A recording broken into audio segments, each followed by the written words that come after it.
Hello friends, आज मैं आपको डाइजेशन एंड एब्जॉर्प्शन पढ़ाऊंगा।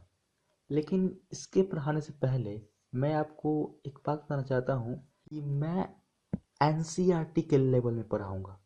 एनसीईआरटी के थोड़ा सा ऊपर लेवल चल सकता है, लेकिन एनसीईआरटी के लेवल के लगभग नहीं रखूंगा, क्योंकि इसके पीछे एक बात है कि नीट में एनसीईआरटी से तो 90% क्वेश्चन आते हैं, लेकिन सिर्फ ऐसा भी नहीं सिर्फ मैं एनसीईआरटी पढ़ाऊंगा।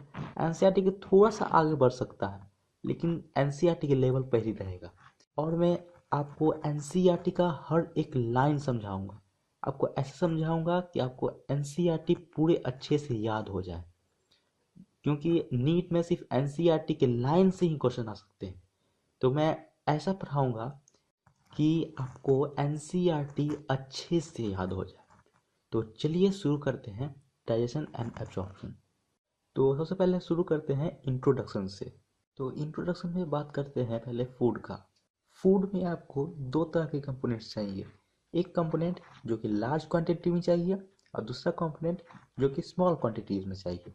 तो लार्ज क्वांटिटी में जो चाहिए वो है कार्बोहाइड्रेट, प्रोटीन एंड फैट्स, और जो स्मॉल क्वांटिटी में चाहिए वो है विटामिन्स एंड मिनरल्स।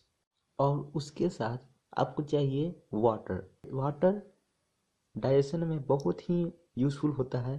ये बॉडी को डिहाइड्रेशन से बचाता है। अब आगे चलते हैं और बात करते हैं एलिमेंट्री कैनाल का। एलिमेंट्री कैनाल में सबसे पहले हम बात करेंगे माउथ का। माउथ में हम पढ़ेंगे दो पार्ट, एक बकल कैविटी और दूसरा टीथ। बकल कैविटी को हम ओरल कैविटी भी कह सकते हैं। बकल कैविटी होता है space between teeth and throat. Teeth and throat के बीच में जो स्पेस होता है उसे कहते हैं बकल कैविटी। दांत और कंठ के बीच में जो स्पेस होता है वो है बकल कैविटी। दूसरा टर्म आता है वेस्टिब्यूल। ये वेस्टिब्यूल क्या है? वेस्टिब्यूल भी एक स्पेस है बिटवीन लिप्स एंड टीथ। मतलब लिप्स और दांत के बीच में जो स्पेस है उसे कहते हैं वेस्टिब्यूल, और दांत और कंठ के बीच में जो स्पेस है उसे कहते हैं बकल कैविटी। तो चलिए अब शुरू करते हैं टीथ। जैसे मान लीजिए ये एक टीथ है। टीथ का जो ये पार्ट है ऊपर वाला, ये है एनिमल।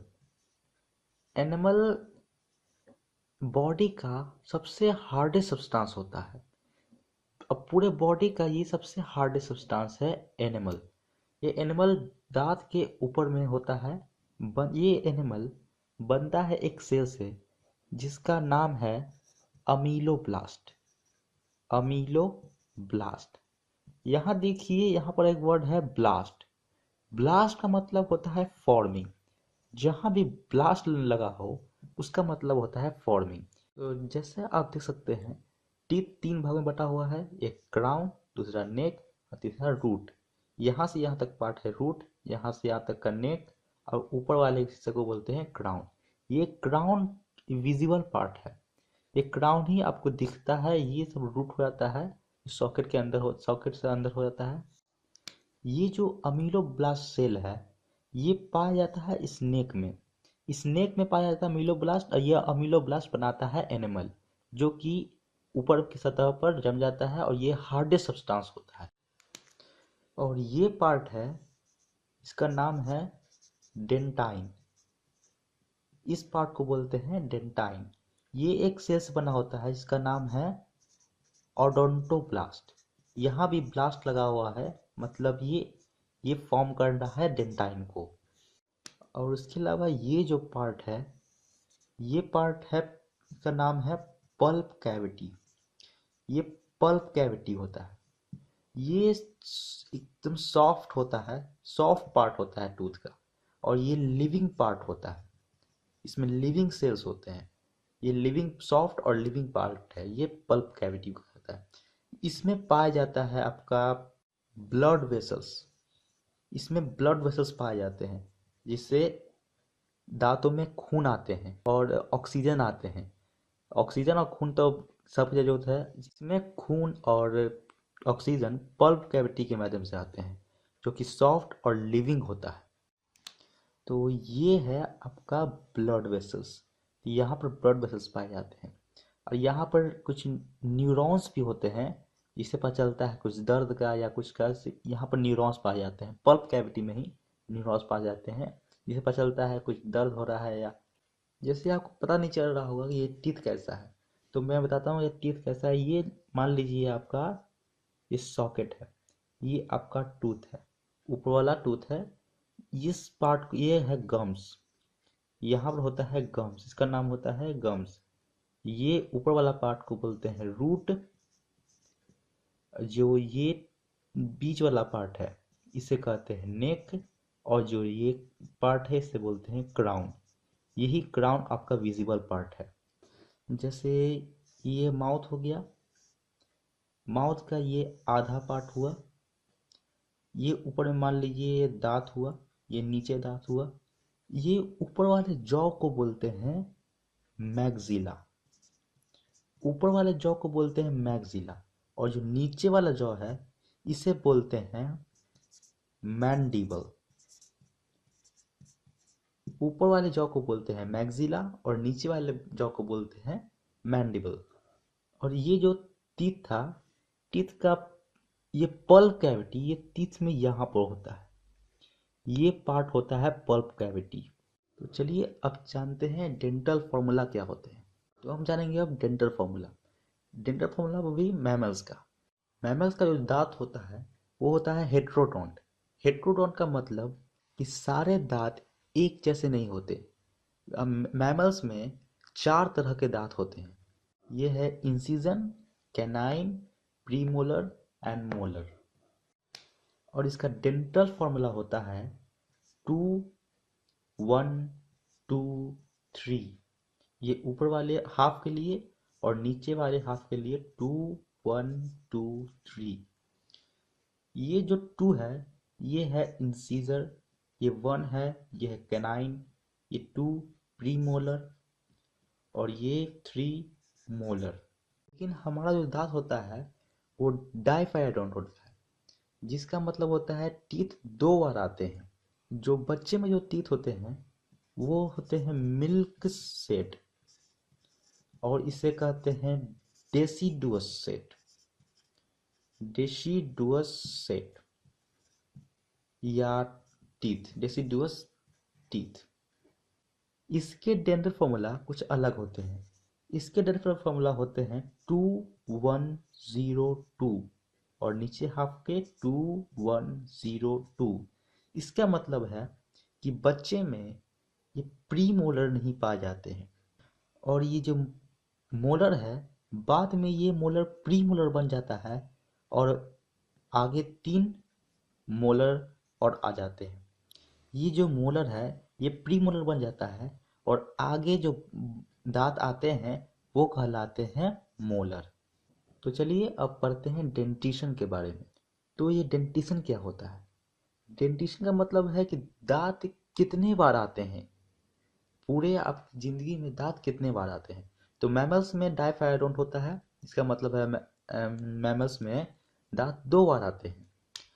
इसके अलावा किसी किसी में दांत 1 बार आते हैं और किसी किसी में दांत बार बार आते हैं। तो इसी के बेसिस पे डेंटिशन 3 प्रकार के होते हैं। ये है मोनोफायरॉन्ट, डाइफायरॉन्ट एंड पॉलीफायरॉन्ट।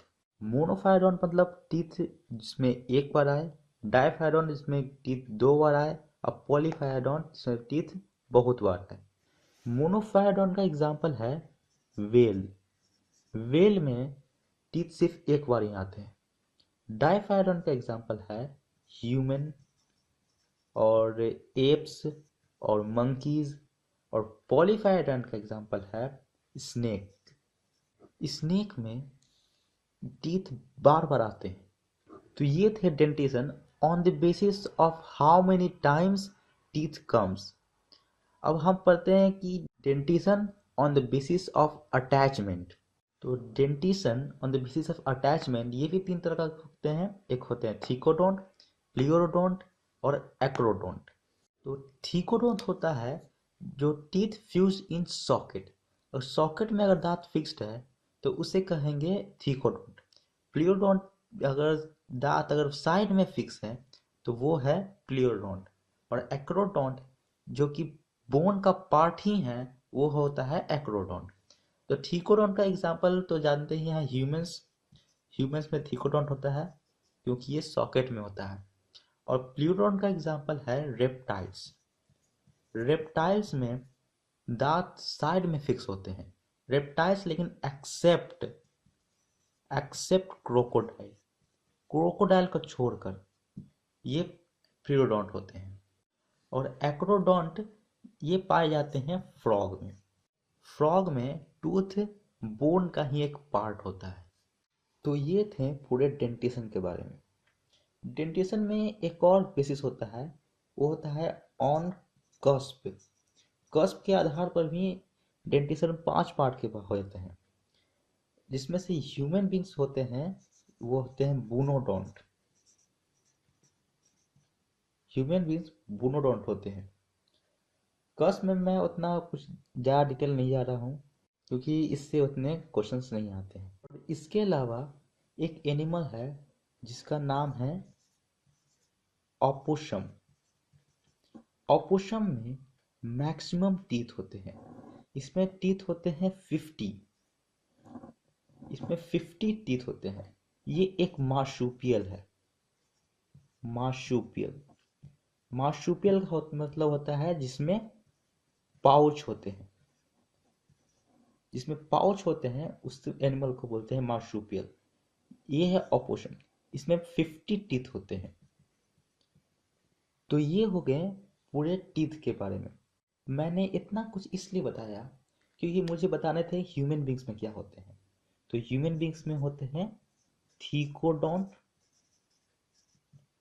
और उसके बाद डाइफायोडोंट,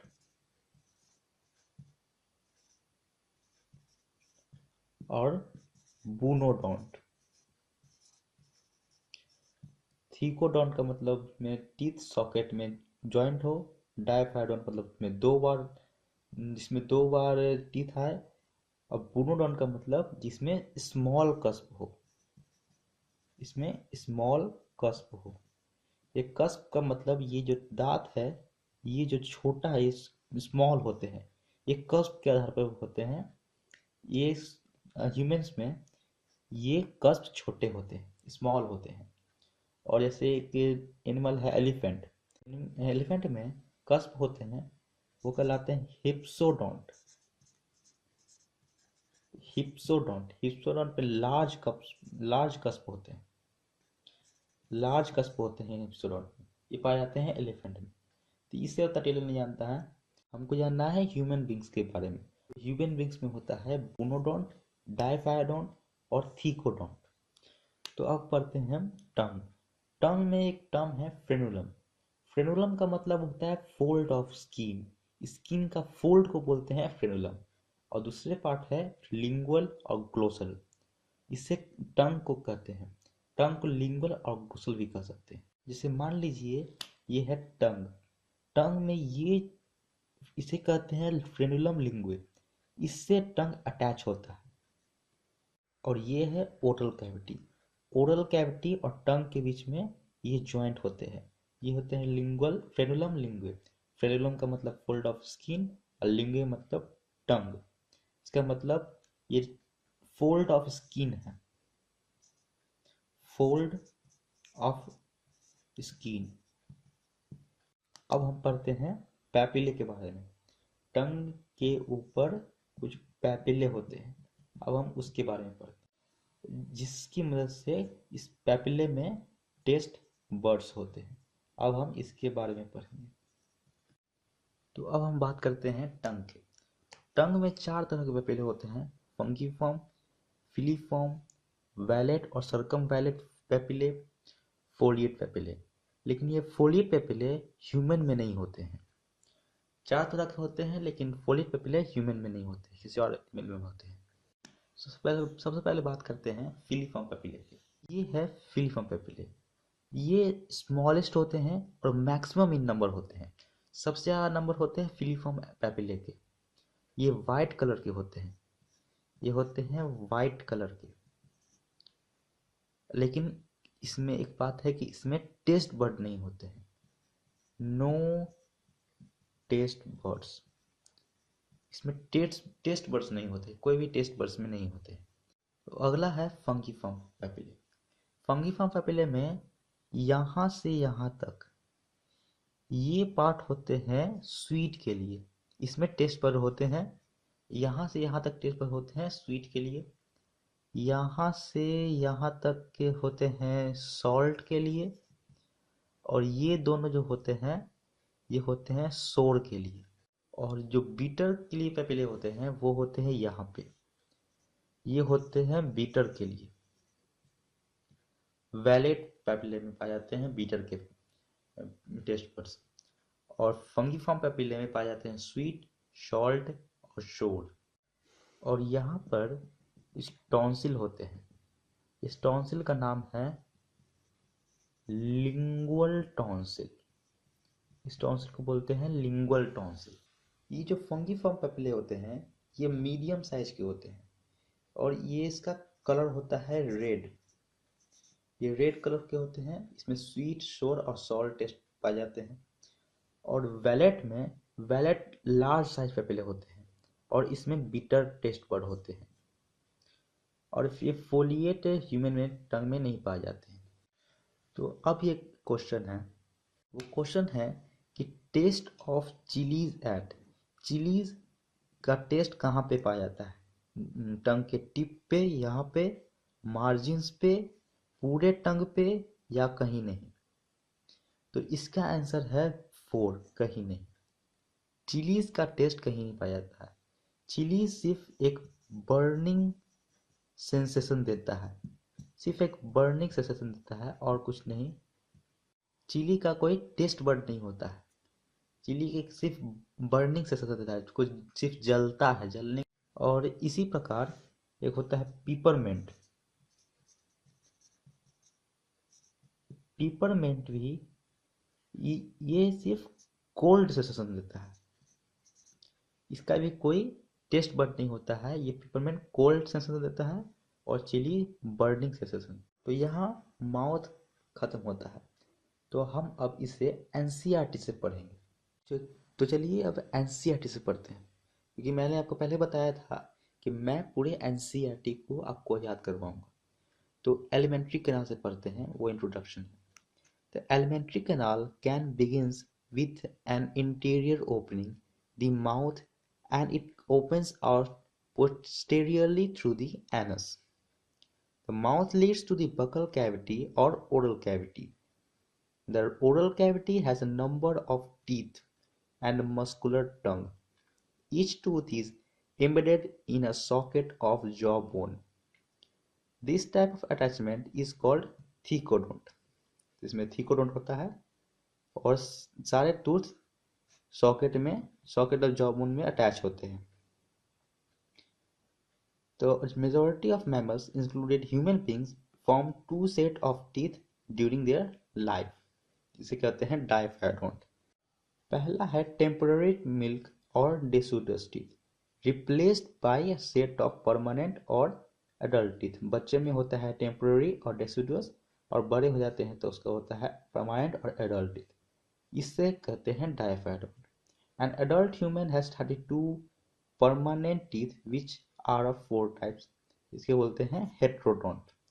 हेट्रोडोंट डेंटिशन होते हैं ह्यूमन बेस में, namely incisors, canines, premolars and molars. Arrangement of teeth in each half of the upper and lower jaw in the order of I, C, P, M and M is represented by dental formula, which in human is 2 1 2 3 by 2 1 2 3। ये mouth के half का part होता है, ऊपर वाले और नीचे वाले हाफ का। The hard chewing surface of the teeth made up of animal होता है, दिस इज हार्डेस्ट पार्ट होता है।